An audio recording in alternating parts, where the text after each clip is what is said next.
Consortium Computational Cosmology, which is joining several research groups from many UK institutions, and it's been we have been up for 15 years, and since 1997 went through already 9 iterations of upgrades, and the current COSMOS supercomputer is COSMOS 9. So I'll tell you something about this. But this year we went from being kind of alone,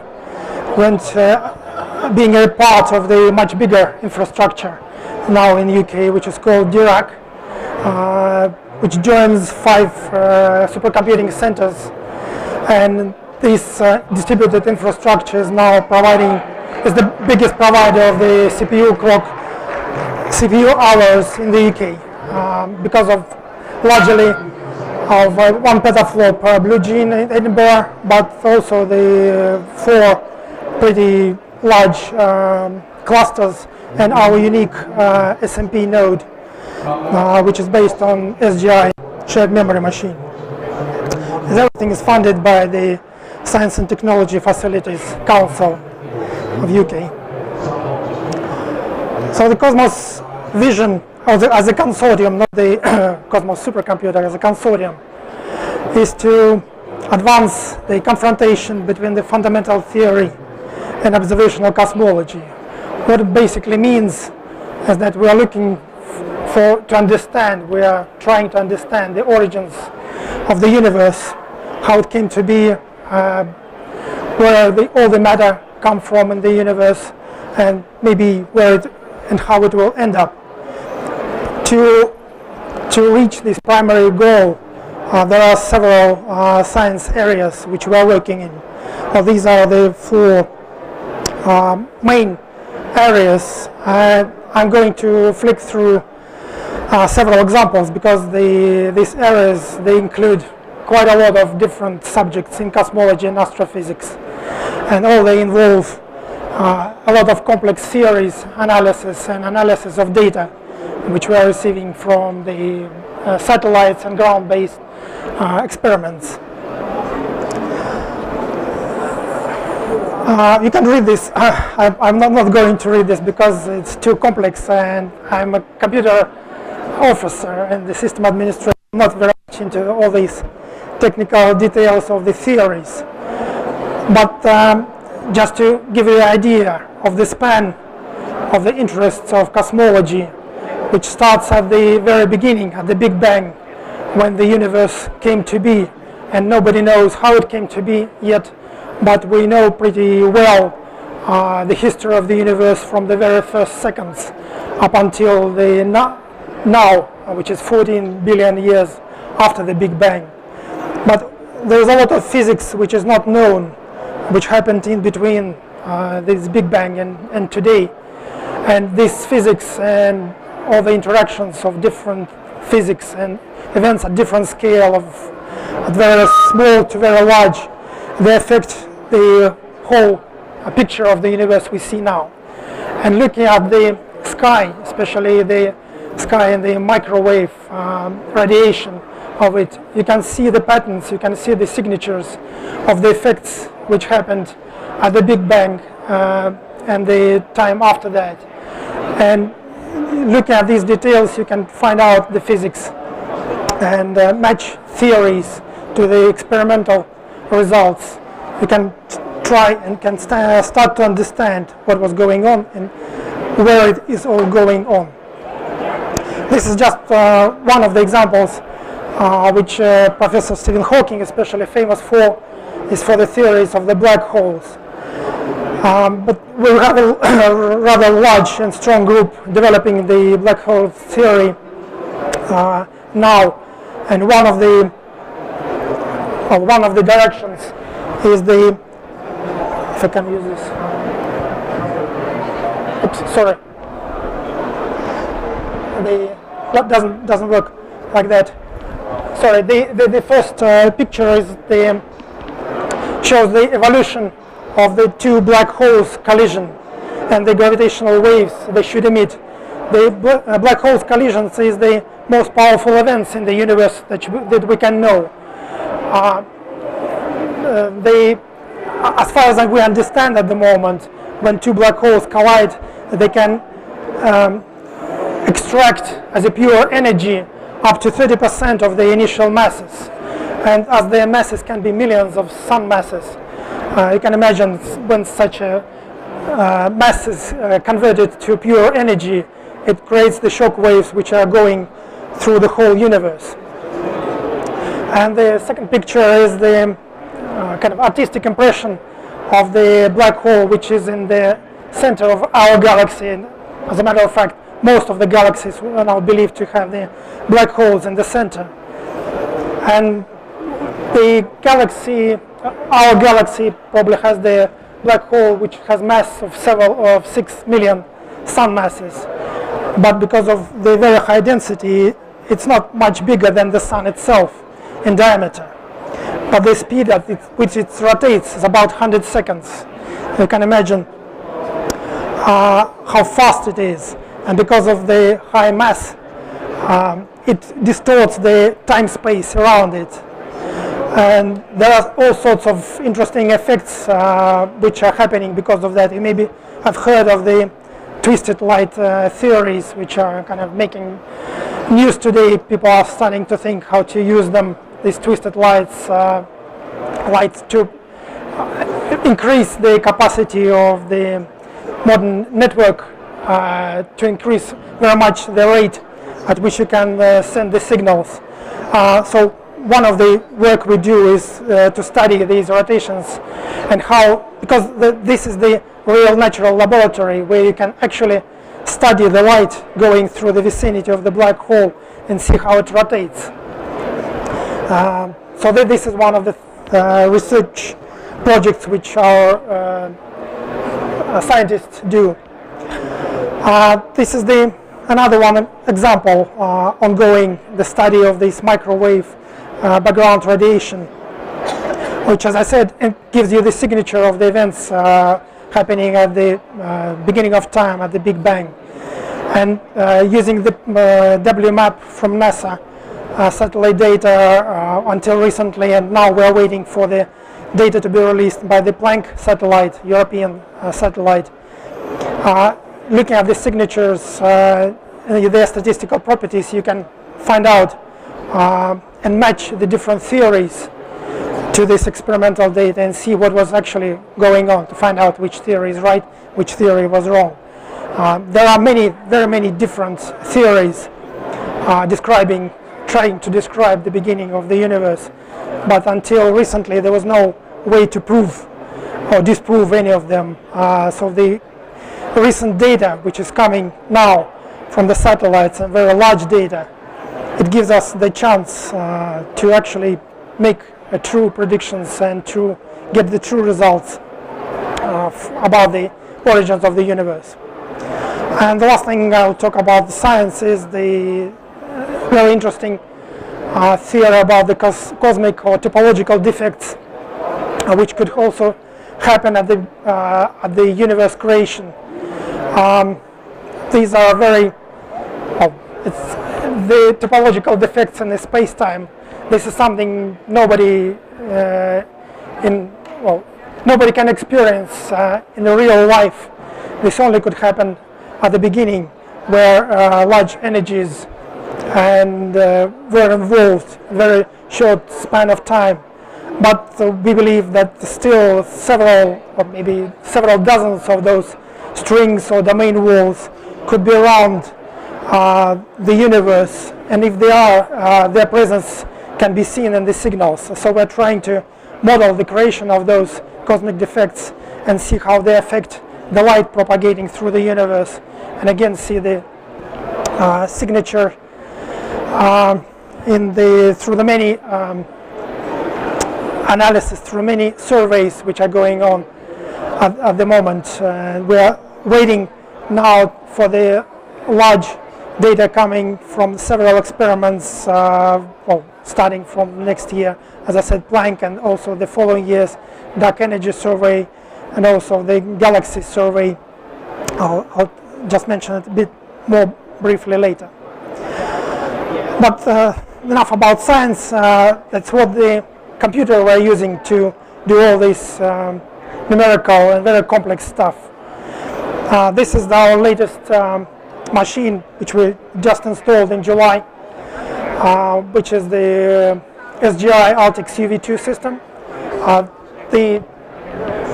The first 5 racks on this picture are the UV2, and the following racks are UV1. We are now have combined the 2 generations of the system, and we're using UV1 as a kind of login node now for the UV2 because it's so much more powerful machine. And we are waiting eagerly to get the upgrade for the UV2, which is coming hopefully before Christmas. We're receiving 30 plus 31 MG blade. This is something you can look at the booth SGI, where they put the Xeon Phi cards into the blade, which just plugs into the UV2 system, and you can replace them easily and populate as you want and create a configuration which you want.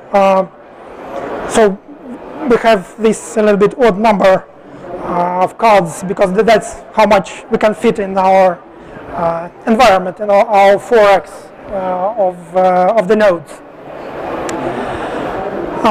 This will be the first in the world hybrid system, which is SMP and the Xeon Phi combined. The future systems which we are looking for together, the next generation, we're hoping, we are predicting that we'll be needing a petaflop machine, shared memory up to 100 terabyte of total memory, and plus 10 petabyte of storage, just because the data, as you can see, coming from the dark energy survey will require at least 3 petabytes just to store the results, and much more to analyze them. We are hoping to be able to fit this petaflop machine in 2 or 3 years in the same room as we have now, pretty much 80 teraflop machine. So the workloads that we have, as you probably have mentioned, we have complex system partitioning, because before UV2 arriving, we had homogeneous E1 system where all jobs were running on one partition, and it was pretty easy to manage with the Moab. Now we've split the UV1 into 2 partitions because it's easier to manage and produces some kind of resilience. We have 2 login nodes and 2 identical nodes which you can develop and shut down and restart as you install the upgrades. Also we have the UV2 as a big machine, and also we have the small UV2 machine with the mic cards for the testing purposes. So we have 4 different partitions with different size and different node types and different amount of memory. So it's pretty challenging now to manage seamlessly, so the users wouldn't need to specify and detail too much in the job scripts where they want to submit. They want to, well, our idea is to give them the ability to describe in the most generic way the requirements, number of cores, the memory, and the dwell time. Basically, that's it. And the system should decide for itself where better to place the job. So this is the work in progress.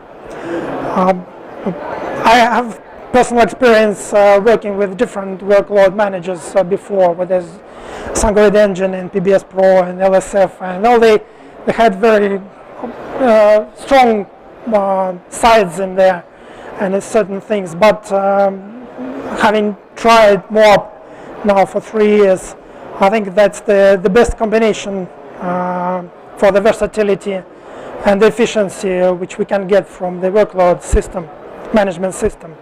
So we rather stick with that. So this is a little bit more about the complexity of the workload management that we're facing. Apart from the heterogeneous nodes and partitions, We have many users which participate in many different projects, and all of them, they can have different quotas for the resources, and some of these quotas are well, chosen internally. Some of them, most of them, are imposed by the funding bodies, so we have to follow all these quotas. And the projects, as you know, they run for different times or different periods of time and have different priorities. We have kind of two types of projects: the flagship projects, which should go up the higher priority, and more generic and the development trial projects, which can be in a kind of generic type of queue. And also, we don't want to let users down when they overrun their quotas. We don't want to throw them away, because we kind of have a nice way of working with the users. So we want to let them run their jobs when there are idle cycles, at kind of at the lowest level. So all this poses quite a lot of challenges to configure the queues and the accounting and the reporting features of the system. And a lot of what I'm describing now is not yet implemented. This all needs to be implemented pretty shortly, because we're starting the major resource allocations from January, and before that there's not much time left. So there is a lot of work to do, and I hope adaptive computing will help us to finish this successfully. So this is what needs to be done by me, by us, and also things we would like to see in the Moab and Torque, especially on the side of the preemption and job preemption and checkpointing. As far as I know, there is no checkpointing available at the moment, because BLCR doesn't work on the recent kernels which we have in the systems. And I'm not sure about the position of adaptive computing about that, because the feature is available in the Moab and Torque, but it's not functional on our system, so we cannot use it effectively. And we would like to have some kind of proactive involvement from adaptive in terms of advancing this checkpointing facility for the system. And also, because the shared memory system which we have, unlike the generic clusters, they have this inherent problem of the too little isolation between jobs when they're running in the shared global memory.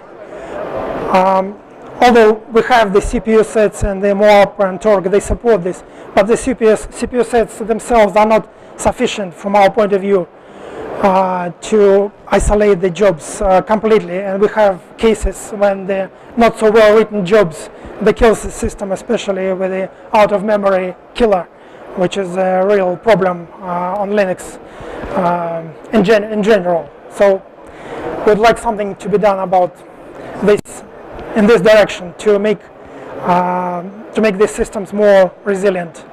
And we hope to work with adaptive in this direction. That's about it. If you have any questions, I'm happy to answer. I'll give you some nice pictures to finish. Can you talk a little bit more about the out-of-memory events? Out-of-memory events. Yes.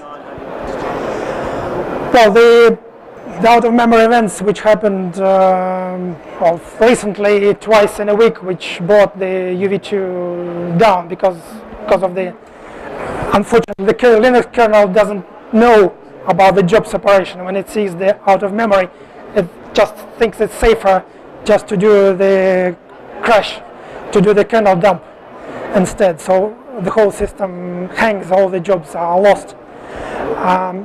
There is a facility in Torque and understand to monitor the memory usage by the jobs.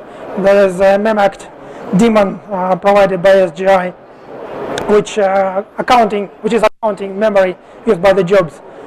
But probably it's not cooperating or talking to Torque quite well.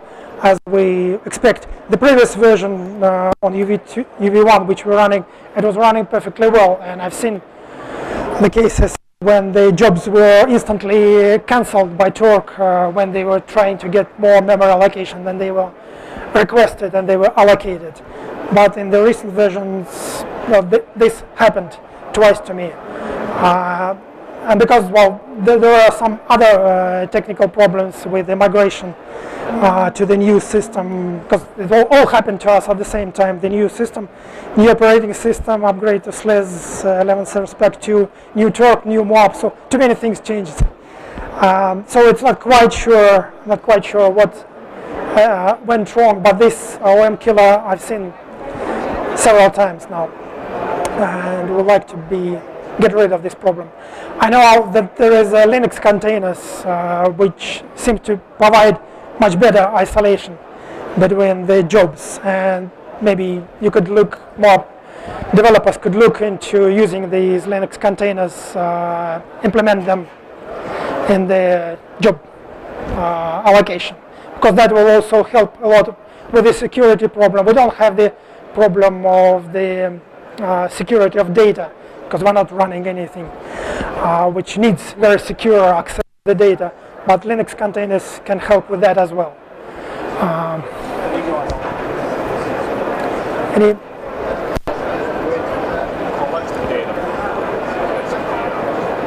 Can you speak up? Yeah, the way to collect the data data first stored somewhere, or just like some processing stream of data to find out where the interesting bits are, to create some events that first on a stream, or just the all the data first stored. Are you asking how we store how we operate with the data? Logic. No, we don't have any fancy things about the storage. We just have very fast storage facility directly attached to the UV2 system, because which gives us the ability to read and write large amounts of data, about 6 gigabytes per second, which is pretty good rate for the shared memory system. Everything is stored in the file system and read and written back to the file system. Our approach is to, because we have so much memory, just to advise users not to do a lot of checkpointing and read and write data often. Read once and write once. That's our recommendation to everybody. You can suck all the data you need into 2, 4, 6 terabytes. Pretty much analyze it, do whatever you want with it, and then write the results. So.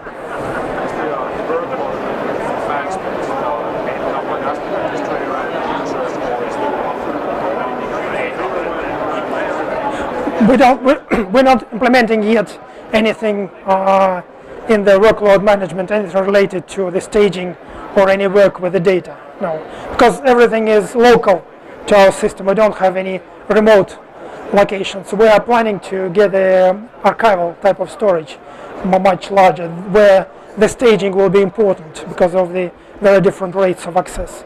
But at the moment, we just store everything locally. Yeah. So it's easier.